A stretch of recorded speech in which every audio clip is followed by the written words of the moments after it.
says a lot about you and what you are doing here. So staying sharp is focused mainly on women and our intuition, our instinct, and how valuable that is in everyday life, whether it's personal or professional. And I don't want to take up a whole lot of time uh, talking. I want to turn this over to Kelly. Kelly, please tell us a little bit more about you and where you're coming from and why you're even doing this. And this is a book you have now, correct? Yeah. So that's a lot of questions to answer at once, but I will specifically talk to you or explain where Diamond Arrow Group comes from. Years ago, I had read a quote, and this is not verbatim, but basically an arrow can only be shot forward by being pulled back. So when you feel like life is pulling you back with difficulties, it's about to launch you into something great.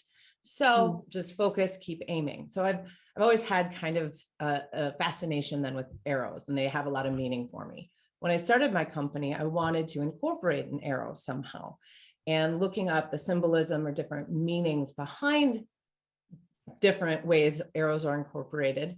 An arrow through a diamond symbolizes courage or confidence moving forward. And that really kind of encapsulated what I'm trying to do with my work, is help the everyday woman, and really anyone, men as well, build their own personal safety skills so that they can live life on their terms. Because there's nothing more sad, I guess I could say, is when I hear women who have dreams, they want to travel, they want to go out and meet people, they want to experience things, but they have fears or things that are stopping them. You know, it's that adage of your comfort zone is here and all the cool stuff happens outside of it. But we have to have confidence in ourselves and able to do that. So my whole mission is to help individuals gain confidence in their personal safety skills so that they can move forward with confidence.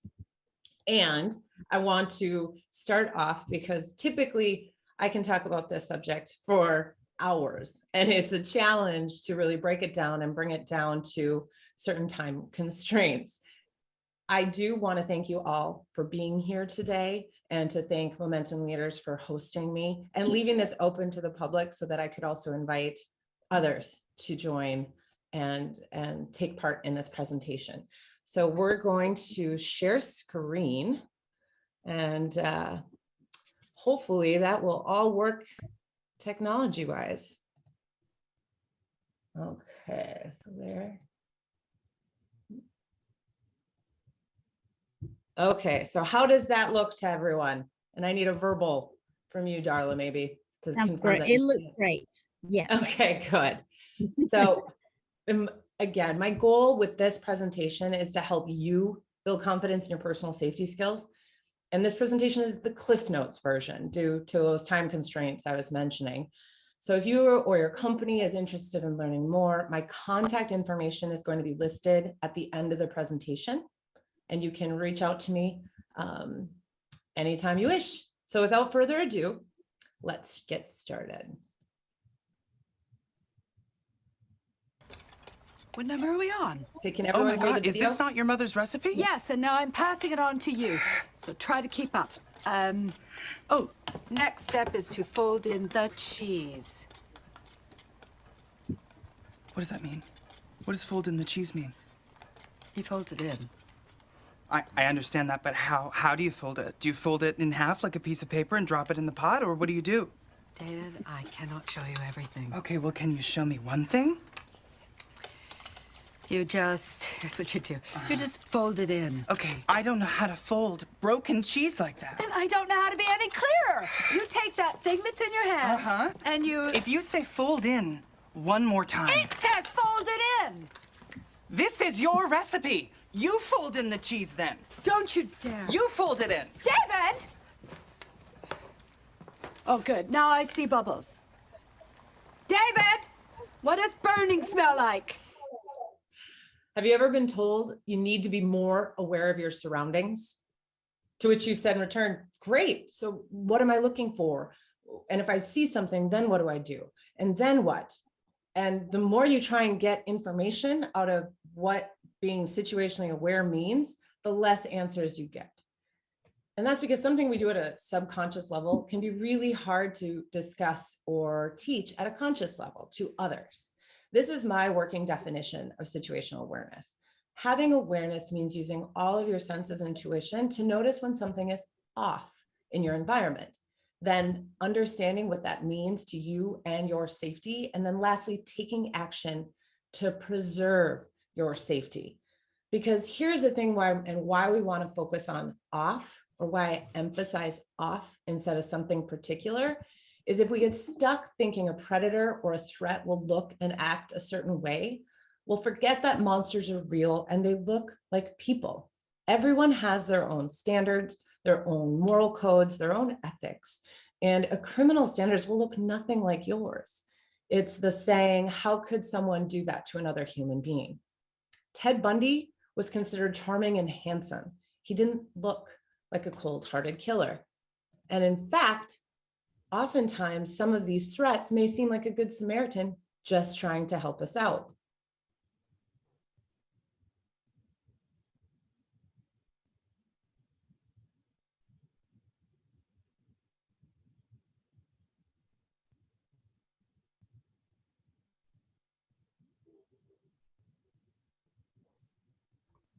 Now, some of you caught that the individual walked up and switched envelopes on her. The best way to decipher another person's true intention is to get curious. You don't want to think that every person offering you assistance or help has negative intentions, but think about it. When she was not looking around asking for help, why did he interrupt her and offer to help and kind of take control of the envelopes? That's one thing to get curious. Why is this person offering me help when I didn't ask for it? And here's the thing, we all have intuition, even animals, but the difference between animals and humans is judgment. And with judgment comes that ability to deny what's happening around us.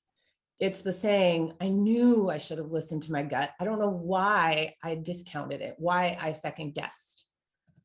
And remember that understanding the biological process of intuition is key to recognizing the signals faster. All of your senses feed your subconscious. And when your brain says, wait, something is off, it sends a signal to your conscious. And it's a process that happens so fast, you don't always know what is off exactly. And what seems off to you may not seem off to someone else. And your messengers of intuition are unique to you and are going to come through in different ways. Could be the nagging feelings or the persistent thoughts, that gut feeling, a moment of hesitation. But the biggest one of all that I want you to never second guess or always pay attention to is fear. A true fear signal is going to have a very visceral response, that hair on the back of your neck, the tingle up your spine. And keeping in mind what I said, something that seems off to you may not necessarily seem off to another person, is there's a reason. And that is you have a threat filter that is unique to you. And when I say filter, I'm talking about the orient phase of the OODA loop. And the OODA loop, as you can see, stands for observe, orient, decide, act. It's a very technical acronym. This may look really confusing, but guess what? You apply the OODA loop in everything you do every day. What I want to focus on for this particular presentation is the orient phase. The orient phase is a filter that is unique to each of you. And that filter is built starting when you're a baby. It's impacted by the influential people you were surrounded with as a young child, the culture and surroundings in which you were raised, and your past life experiences, good and bad. It filters all of the sensory inputs your subconscious picks up, and that's what decides when something is off in your surroundings. Remember, this could be different for everyone. And going back to that trusting your intuition, is that voice in your head, that gut instinct, the tingle up your spine, trust it all. Gavin de Becker states in his book, Gift of Fear, that our instincts are a gift and they come from our basic need to survive. He states that intuition is always in response to something and it always has your best interest in mind. So your intuition is not a prankster. It's not that annoying sibling who is hiding behind the door waiting to jump out and scare you to see how high you jump. So how does your intuition know to send us a signal to make us alert? It's by using all of our senses. And in the next few slides, I'm going to briefly talk about each of your senses in regard to your personal safety. So first up is our sense of sight. And I'm going to play this video, and in the comments, you can type your answer at the end when he asks for it. This is a test of selective attention. Count how many times the players wearing white pass the basketball.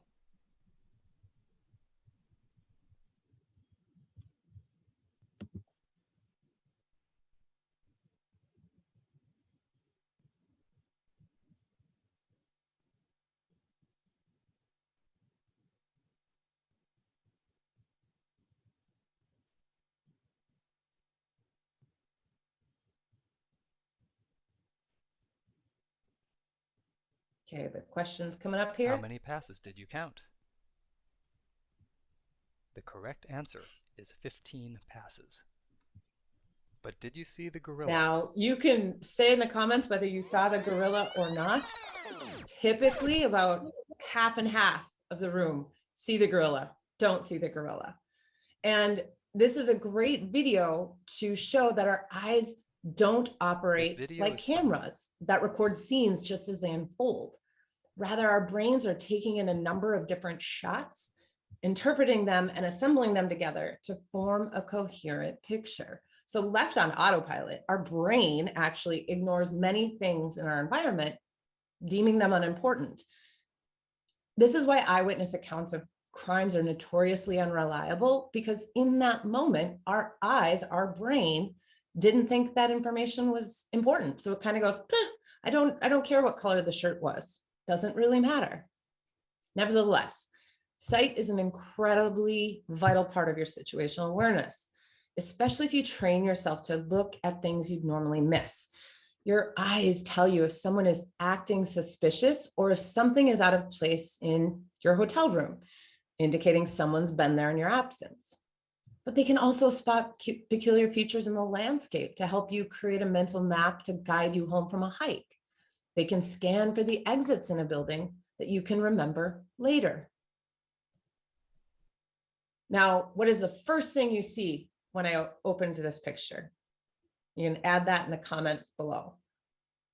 There's no right answer, no wrong answer. It's simply an exercise in showing you what you pick up. And what's really been fascinating as I've given this presentation all across the country and to many different audiences is that really will tell me a lot about what people look for first. For example, in a group of law enforcement officers that I was giving this presentation to, many of them picked up on the graffiti because that's what they're looking for. They're looking for gang signs or to tell you who's in that environment. For me, I noticed the red fire hydrant the first time I saw this picture, and probably because it was just there in the foreground. But what this is a practice in is the importance of scanning your whole environment. It is the fact that you don't want to get caught fixated on the first thing your eyes see, kind of the shiny thing. You want to scan to see if there's anything, other things that you should be paying attention to, any things you need to get more curious about, anything that maybe tells you more of the story. Like for instance, if I got fixated only on the fire hydrant, I might miss the open door to the left. And that could say, I could get curious about that and say, is someone standing in there? Did someone just walk in there and leave a door open? Or the fire in the barrel to the right. Where there's fire, there's usually human, but I don't see any humans. Oh wait, is that a subway entrance there? To the right is someone down there in the entrance? Scan your environment in a relaxed and alert state and get curious about the things you observe, which can tell you more about what's in your environment. Next up, our sense of hearing. Have you ever been on the verge of falling asleep, but a loud noise jolts you awake, and now you're fully awake, hearing all of the sounds, including your heart pounding out of your chest? You're not sure what the noise was that woke you up because you were in the fog of your brain shutting down to fall asleep. Remember, your ears are always listening, even when you're asleep.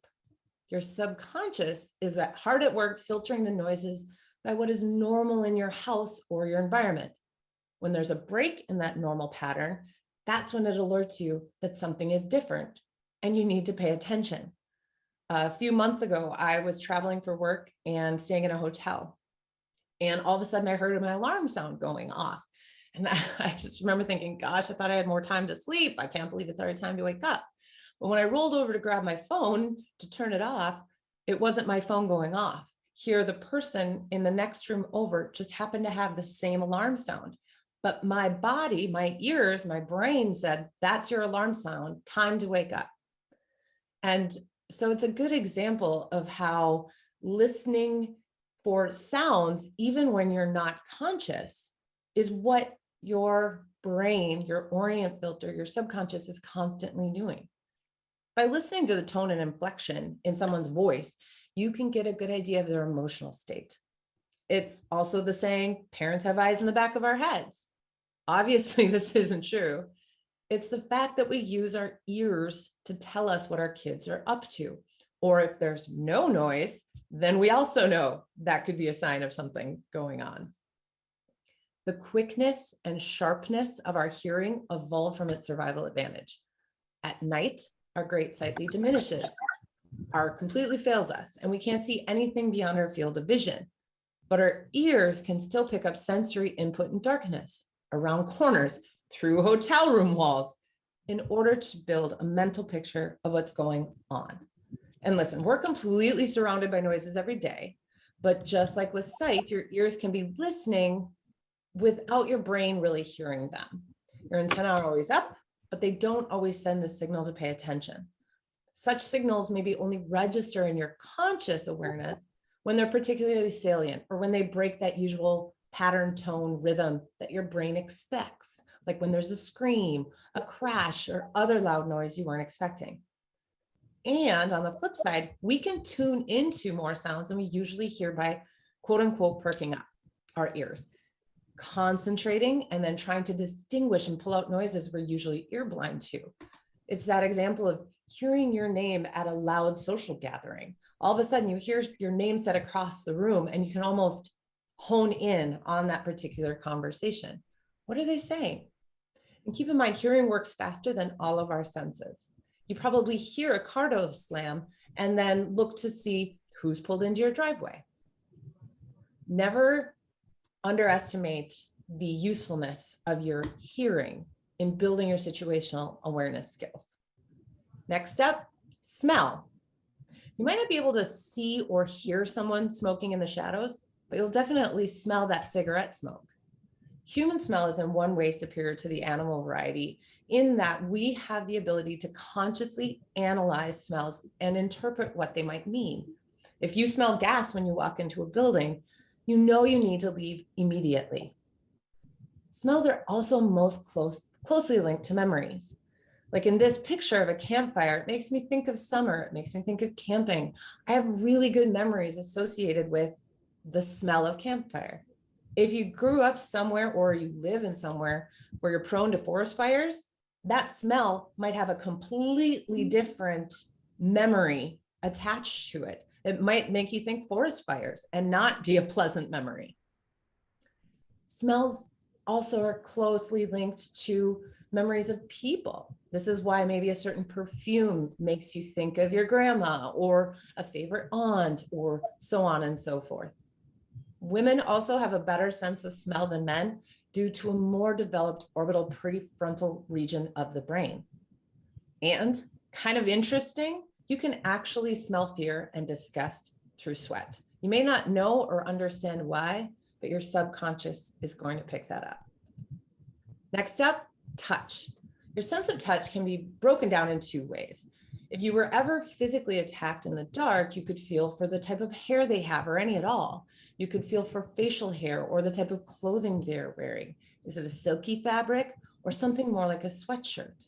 And oftentimes before someone even physically touches you, you can feel them getting too close to your personal space. Especially after all of the social distancing in the pandemic, you might have a bigger bubble now. But an everyday example of your touch informing you of your environment is when the sun comes out from behind a cloud and warms your skin. You can feel whether the humidity is high or not.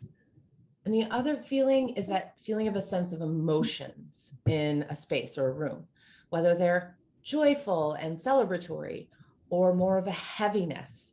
And when you feel those emotions, you use other senses to confirm the mood of your environment. Are people smiling, or do they have a look of sadness on their face? What does the tone of their voice that you're hearing tell you? Our sense of taste. Now, this is where I love to go back and say, intuition in itself is not judgmental. It's not biased. Remember the two key points of intuition. It's in response to something, and it has your best interest in mind.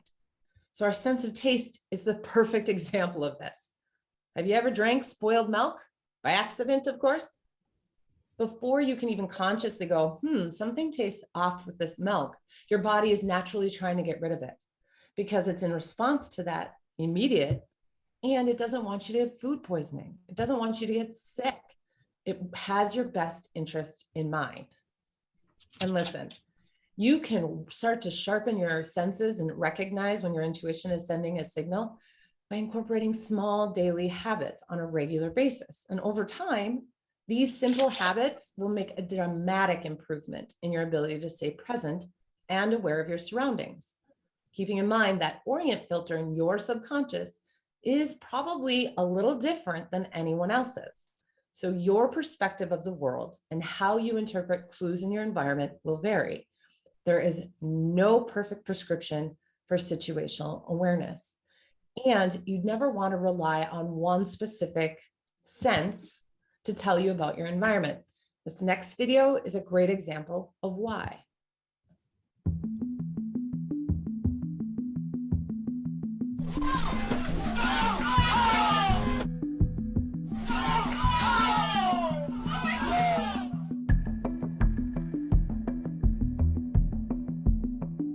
See, she gets up and walks away. And what she says, if I can go back to the beginning of the video, and I'll see if I can pause it here, is where she walks out in front of is that pickup truck in the far right lane. So she says in the video, I didn't see the bus. And people say, how could you miss a big metro bus coming down the road? Well, depending on the angle that she looked, it could have been hidden behind that truck. But she had earbuds in. And so all of the other cars are stopped. But what her ears would have picked up was an increasing sound of an engine, which would have been, that's off because all the cars around me are stopped. What's going on? And how many of you have ever done this? We've all done it. Yeah. Have you ever been driving down the road through a city, through stoplights, and then all of a sudden second guessed if it was green or not?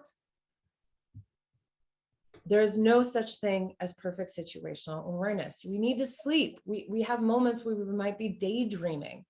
The important thing to remember is when you catch yourself zoning out or not being present, not being mindful, especially when you're doing something like driving a car, it's to recognize that you're not present and call yourself back to it and saying, I'm going to start looking for different types of cars or different landscape features just to stay present.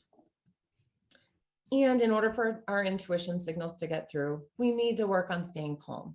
If our heads become jammed with worry, we'll miss the true fear signals.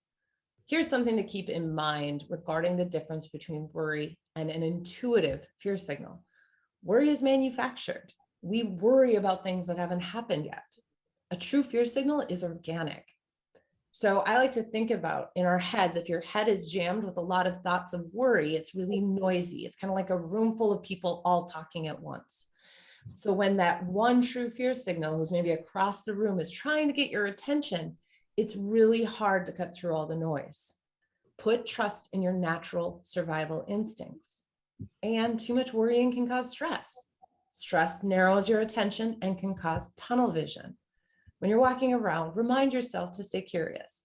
Use all your senses to observe more in your environment than you usually do. Intentionally look for details you'd ordinarily overlook. You could take note of peculiar features in the landscape, what people are wearing, side roads, alleys, car makes and models, signs, graffitis on the wall. Whatever is in your environment, stay curious. And whether you say intuition or instincts, we all have the skills to notice when a loved one is off. We feel the vibe or energy of a place. We have amazing instincts that help us take care of others. We have been able to read nonverbals to communicate since we were born. Think of the way adults interact with babies. The more we talk about using these everyday skills for personal safety, the more it brings to light the way things that really happen and how they happen, not just assumptions like it's all the boogeyman. Going back to what was taught to little kids for so long, don't talk to strangers. Instead, we need to focus and talk about the behaviors of people in general, not just strangers, because the red flag behaviors are the same. So, how are you using your supernatural powers every day already?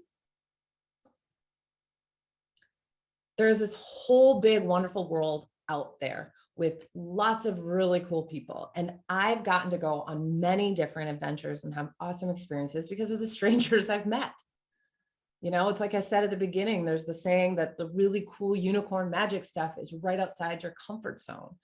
And I want to help you build your personal safety skills so you can experience all that unicorn magic.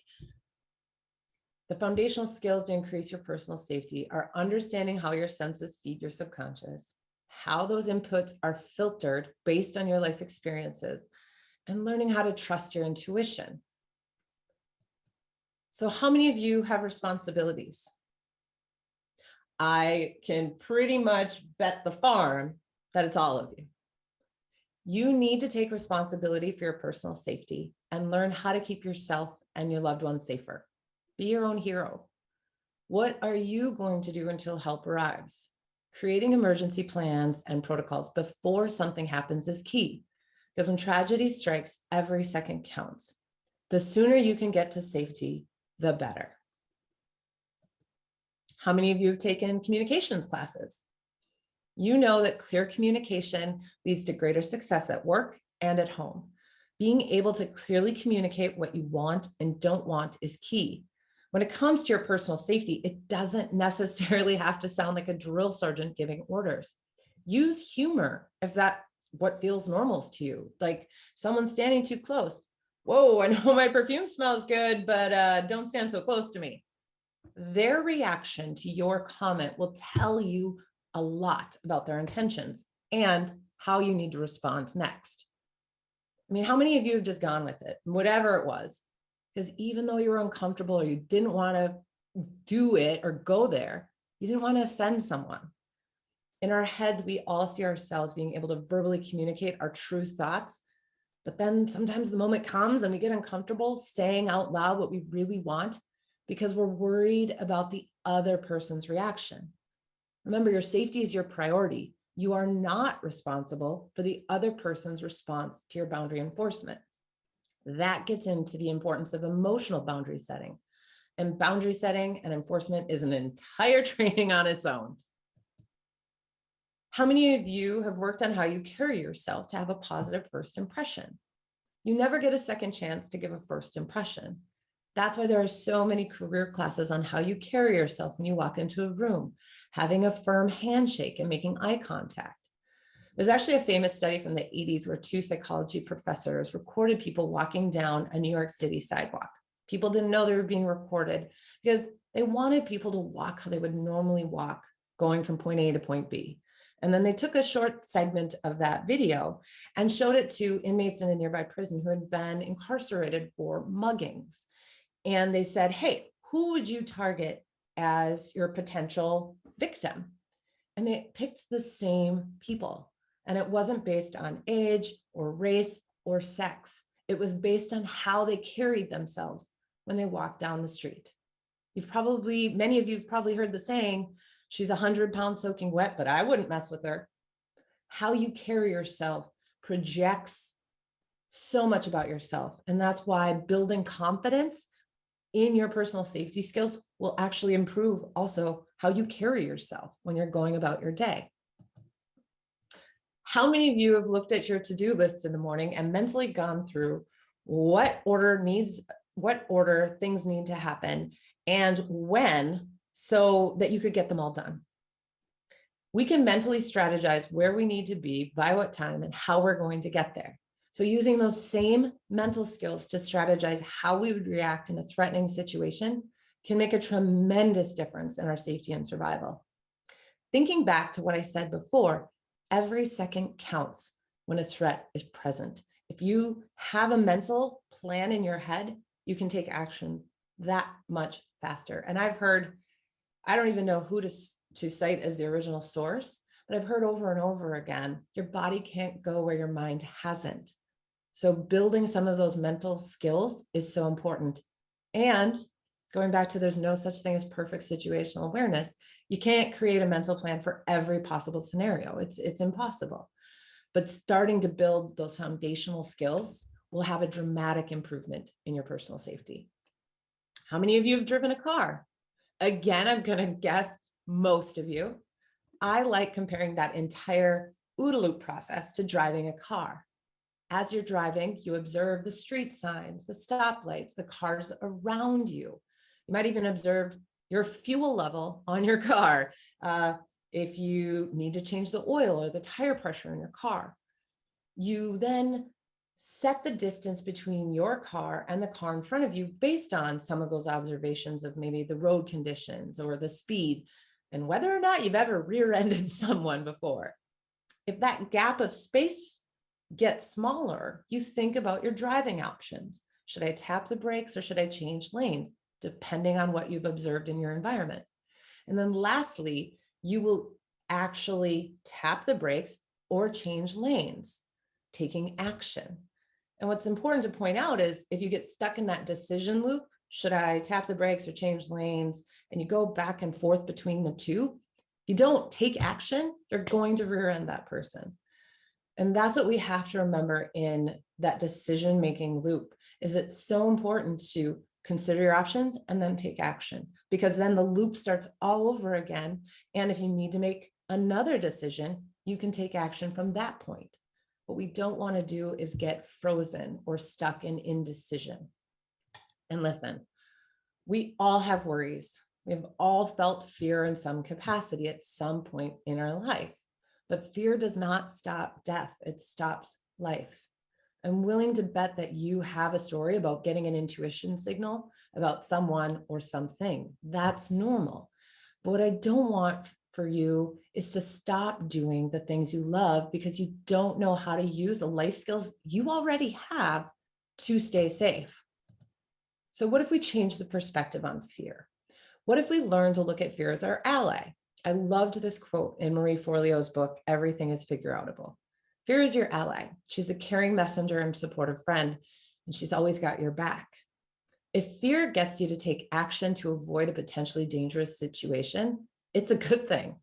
Start getting curious with yourself to understand what your intuition is trying to tell you. So now what? I've talked about all of our senses sending a signal via our intuition. I've talked about the importance of creating mental plans. I've discussed the importance of creating daily habits to increase your personal safety skills. So what exactly should you be paying attention to? Establishing a baseline. It's important to ask yourself, what would I normally expect to see in this environment? And the coffee shop versus rock concert is a really good example because they're two very different baselines. So what's important is to stay curious about whatever environment you're in. Because once you figure out the baseline, then it's easier to spot the anomaly. And anomalies are what catch our attention as we take in our surroundings and what we need to get more curious about. You know, it's something that's there that shouldn't be, or something that's missing that should be there. And here's some questions to ask yourself to kind of establish the baseline.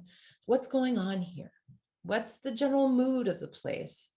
What's the normal activity that I would expect to see here? What do most people do most of the time? So what would cause someone or something to stand out? You may already be doing this at a subconscious level. So what I want you to work on is sharpening the skill at a conscious level, because most of the time you'll be looking for body language clusters instead of an innate object. So you'll be observing people in your environment and trying to read what their body language is telling you. And what are body language clusters? It's looking for more than one behavior that tells a story behind a person's actions.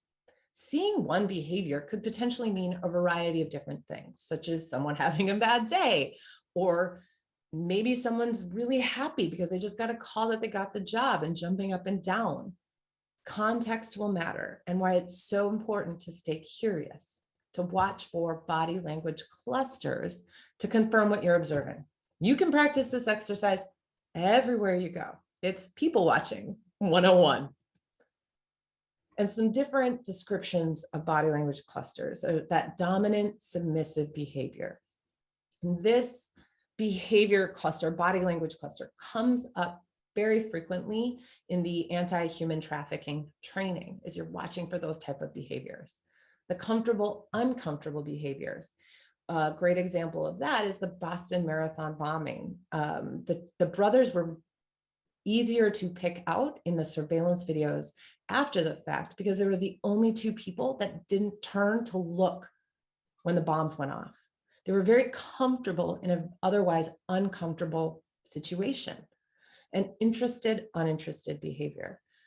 I'm going to guess maybe some of you, if not most of you, have experienced where you felt like someone was watching you, but then every time you tried to look, they were looking away. Someone trying to act in a way that's not actually what they're doing tend to be really obvious. Nonverbal communication, so you're thinking the body language, is the hardest to fake. And that's why it's so important to pay attention to that nonverbal body language. And another shout out to women is women in study after study have been proven to more accurately read even the tiniest microfacial expressions and accurately understand what that person is feeling or sensing. And when it comes to your personal safety, understanding what healthy relationships and supportive behaviors look like in everyday life is key. Persistence is not romantic. It's stalking if the target of the behaviors has stated their boundary. If a large percentage of violent acts come from someone we know, it's an unfortunate reality that most people don't know what healthy boundaries and relationships look like. The worst of abusive relationships don't start with big explosive actions. They start with small control tactics. And coercive control is only starting to be recognized as domestic abuse in the court system. So we can't wait for the courts to catch up. We need to start talking about and recognizing inappropriate behaviors at the beginning. Setting your own physical, emotional, and mental boundaries before you find yourself in a situation is important in being able to successfully enforce them, which means that it's important to know where your boundaries lie. But keep in mind, your boundaries are yours and yours alone to decide. Obviously, there are professional boundaries and expectations that need to be incorporated into making some of your decisions. And remember, the culture in which you were raised, the influential people in your life as you were growing up, and your past life experiences are going to impact that orient filter, what you're comfortable with and what gives you uneasy feelings. Understanding and maintaining healthy boundaries are crucial in avoiding threatening situations, because the sooner you can address behaviors that make you uncomfortable, the better. And I specifically wanted to touch on emotional boundaries because I see this play out so often in so many different areas of our lives. Remember, it's important to take responsibility for your emotions and let others take responsibility for theirs. Do you know when a feeling is yours and when it belongs to someone else? This is key in de-escalating a tense situation. You cannot de-escalate someone else unless you yourself are calm, are de-escalated first. One strategy that I have found helpful for dealing with people who are upset, because a lot of times you're just the person they're venting to. It really might not have anything to do with you or not be under your control. But I picture a balloon and I'm just letting that balloon deflate and get all the air out. You don't want to interrupt them because that might put air back in the balloon. Let them completely vent, get all that air out. And then many times that other person's anger or frustration, again, is nothing about you, and they just want to feel heard. Their perspective matters. Remember to separate your emotions from their emotions. You don't have to pretend to understand their perspective, just acknowledge their viewpoint and how are you going to work together to find a solution. It's not only about setting your boundaries, but also about enforcing them. And understanding enforcement will look different depending on the relationship you have with the other person. You may have zero issues with telling a stranger to back off, but what about a family member or coworker? Those individuals are going to be there tomorrow. So how can you be direct and firm with enforcing your boundaries without escalating the situation? You may be thinking about these tactics in a personal setting, but these apply in other areas of your life too. In this slide, I feature a conversation I had with an individual that was in a professional manner via LinkedIn. And we had connected. We wanted to have a virtual connection call, so to speak. And the day came and went that we were supposed to connect, and nothing, I never heard anything. And the day afterwards, I got that message. I am so bummed we missed our appointment, kind of the unhappy winky face. And I said, well, actually, I was sitting in the Zoom room, waiting room that you sent in the calendar appointment during our scheduled time. And hey, I understand life happens. And sometimes a person can't control or communicate a sudden change in schedule. But what I don't understand is the statement, we missed our appointment. If we only talk about individuals using their voice in self-defense scenarios, we miss the opportunity to show how these foundational skills can be used in other aspects of your life. Calmly calling out inappropriate behaviors or being direct is not being rude. How we respond to situations like this communicates to the other person our boundaries and how we expect to be treated. No apologies necessary. And here's another key aspect of boundaries. You will have different boundaries with different people. It's important to realize your boundaries will be different with family, friends, coworkers, acquaintances, and strangers. I give myself an A+ at enforcing boundaries with strangers because I'm not concerned what they think of me because I'll probably never see them again. But when it comes to enforcement of boundaries with people I know, that A+, I gotta be honest, and maybe I'm a little gracious, but goes to a B-. I have a lot more factors I take into account. Boundaries are elastic, shifting to fit what you need at that time, as well as how strong and balanced or vulnerable you feel in the moment. And I've been focused on other people respecting your boundaries. Now it's time to turn the tables. Understanding healthy boundaries is also about you respecting other people's boundaries. How good are you at honoring someone else's boundary enforcement? A kind of funny aha moment in my life happened between myself and my 8-year-old son. He was having pizza and it looked fabulous and smelled delicious. And I asked him if I could have a slice. And he said to me, Mom, I really want to eat all of this. So I'm sorry, but you can't have any. And I almost went, I bought this pizza. I'm going to have a slice. But I realized in that moment, I had the opportunity to show him that he deserves to be respected and heard when he's setting a boundary. Obviously, pizza is not life or death, so it wasn't critical for me to have a slice, but it was just my opportunity to model the behavior of respecting the boundaries of others. If you've struggled with setting or enforcing boundaries in your past, it's going to take time and practice. It's also going to make any boundary violators around you uncomfortable. They aren't used to you setting firm boundaries. So remember, another person's response to your boundary says more about them than you. You can also help others by supporting and respecting their boundaries. If you invite someone to a social function and they decline, don't make them feel guilty by saying no. Pay attention to how you respond to boundary enforcement. Okay, next, I'll be quickly discussing the importance of articulation skills and going through different daily habits you can practice on your own to improve your situational awareness skills. How many of you have ever had a pre-conversation in your head that maybe with a spouse or a partner or a boss, or even a friend that you might have had to have kind of a difficult conversation with? It made you feel more confident in your ability to clearly articulate your point and be prepared for potential questions from that other person.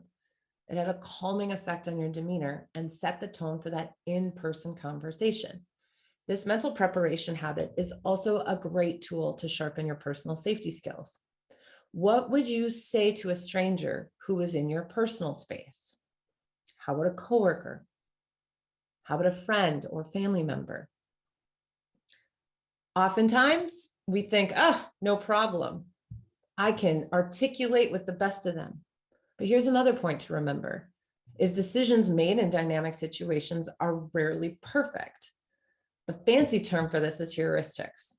You saw something or you felt something, or that's why you made the decision you did, but explaining that to others can be hard. And memory comes back over time and not in chronological order, especially after a stressful situation where you've adrenalized. So heuristics is that quick decision-making process. And the example I like to give is when you're trying to get a group of people to get moving to go somewhere and you're already running late. And that's exactly the time when everyone has a million questions. Where are we going? When will we be back? How many places do we have to stop? And you respond, you're like, I can answer all of these questions once we're in the car and on our way. So can we please get going? When your senses pick up something off in your environment and it needs you to act quickly to get to safety, it doesn't always have the time to tell you everything. It just needs you to get moving. And the tricky part of afterwards of this process is that if you avoid a potentially threatening situation, you may never know what might have happened. Or because things were happening so fast and your adrenaline kicked in to give you the extra boost of energy to get moving, you may not be able to consciously recall every detail. That's normal. Creating a daily habit of describing people and their behaviors when no threat is present is a way to improve your articulation skills. And you can do this by practicing describing pedestrians that you see walking on the sidewalks as you drive by. One thing I'll do when I'm driving and sitting at a stoplight is I might glance over at the driver next to me, look back, and then say, if I had to describe that driver, how would I do that? Working on your articulation skills is so important because oftentimes we think we'll be able to describe people, or we think we'll be able to give a detailed description. And then the moment comes and all of a sudden our mind feels like it goes blank. So building those skills are really important. What not to do is if you notice escalating behaviors or threatening body language in another person and you're not sure what to do, don't pretend it's not happening. Pay attention, get curious. Start thinking about what you need to do and how you will react to get to safety. The sooner you can step into taking action, the better. Because again, when tragedy strikes, every second counts. And keep in mind, if you decide to tell someone about your experience, the other person might say, well, are you sure you weren't just overreacting, or maybe you were reading too much into it? And then you start to question if you really did see someone in the shadows or if you were imagining it. And that seed of doubt can get planted in your head because nothing bad happened in that experience. You can't confirm your intuition signal because you didn't stick around to find out if mysterious shadow figure was real. And so the next time your intuition tries to send you a signal about that shadowy figure in the dark, you may end up hesitating. Instead of doubting yourself, remember the difference between animal and human. Intuition is judgment. With judgment, you have that ability to deny your intuition signal. But in order to sharpen your personal safety skills, you need to work on letting go of that judgment and just trusting your intuition because it has your best interest, survival, in mind. And if you've never mentally thought through what you would do when threatening behaviors are present, it's natural to go into a preservation mode. It's the deer in headlights look. Remember, worry is manufactured, fear is organic. So staying calm when you first observe something off in your environment is key. Stress can narrow your attention and you can get that tunnel vision. As you feel your body starting to adrenalize, consciously remind yourself to keep breathing. It may sound silly to have to remember to breathe, but in times of stress and worry and fear, you tend to either speed up, kind of hyperventilate, or take a deep breath and hold your breath. Like this stress response happens automatically due to your innate fight, flight, freeze, or fawn response. Some other things to look for is shifty hands.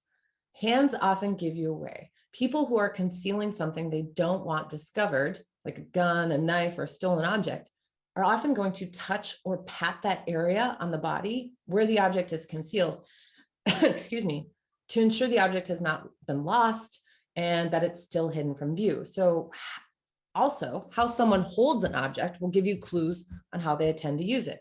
If I'm holding a bottle like this, I'm probably going to drink out of it.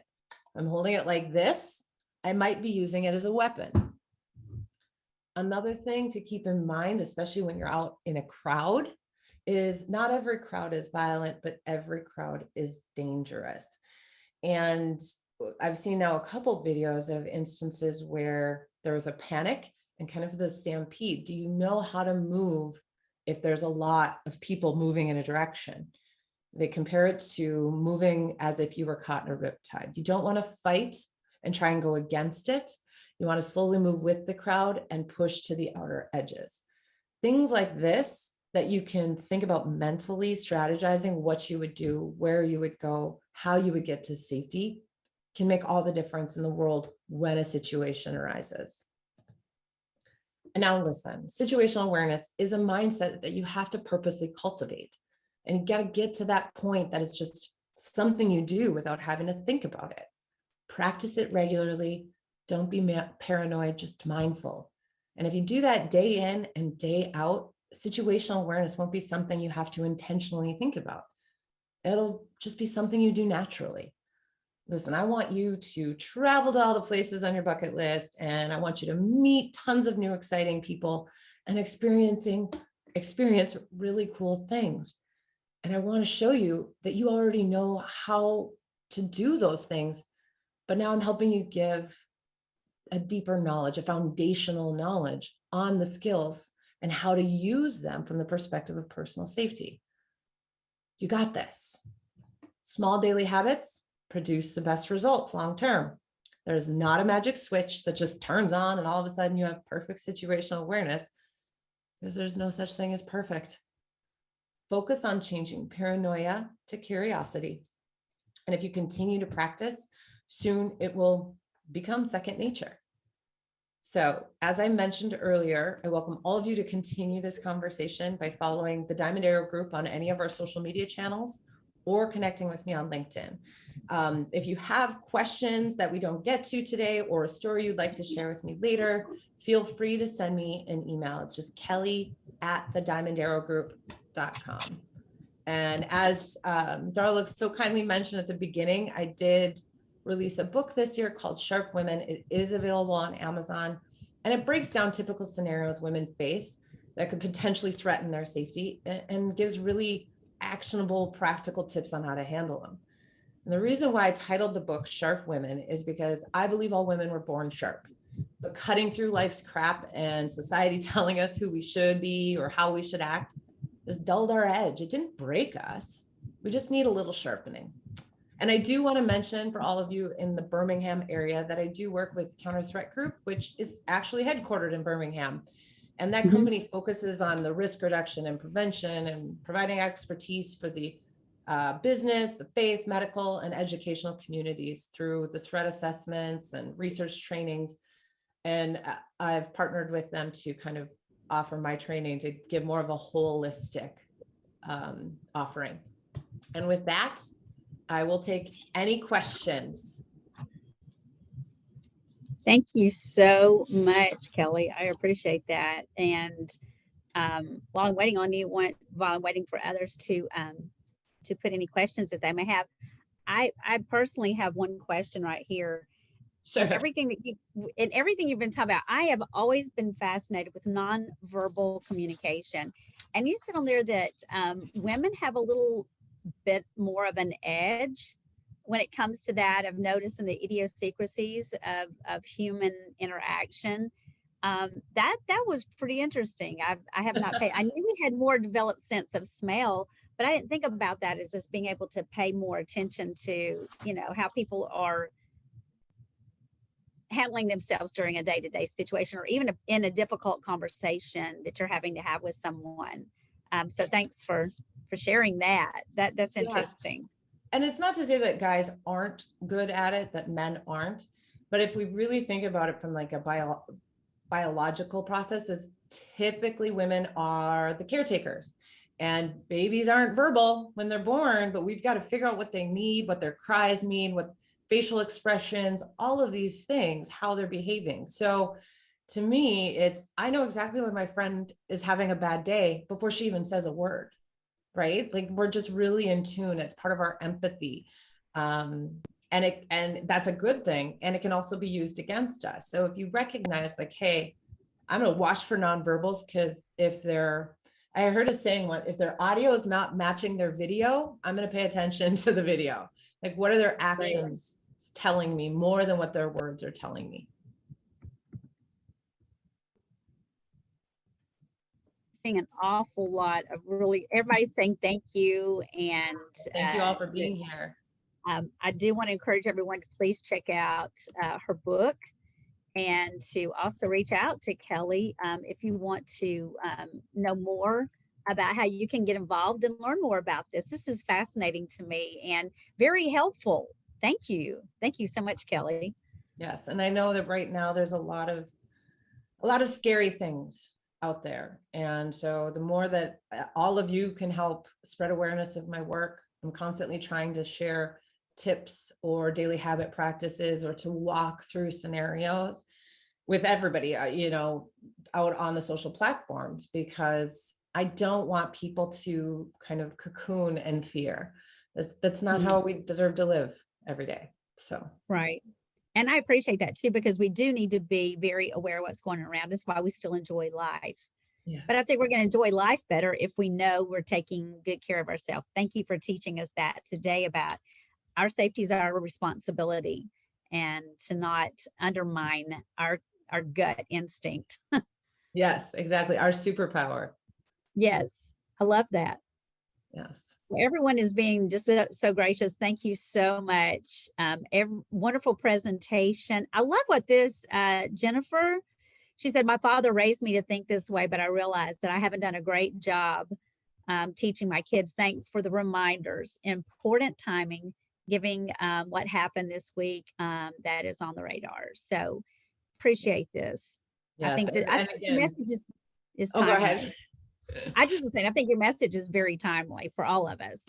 Yeah, it is. Well, and really it's every day, and people, you need to talk in high schools, you got to talk to college students and ladies, and everyone needs this information. So I appreciate Momentum Leaders giving me this opportunity to share with, more people outside of maybe who were aware of my work before, because the more we can get this information out there, the more we can have real conversations. And that's part of why I wrote the book too, is I wanted anybody anywhere to have access to the information, within 2 days, if you have Amazon Prime.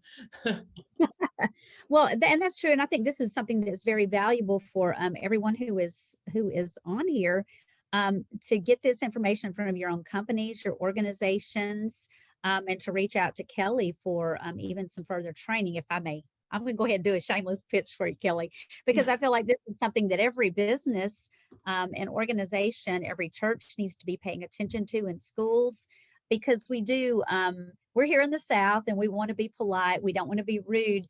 But I like what you said too. It's not rude when you can sense something's not right. Call it out, ask a question, do it with humor, and watch their response. That is key, watching their response.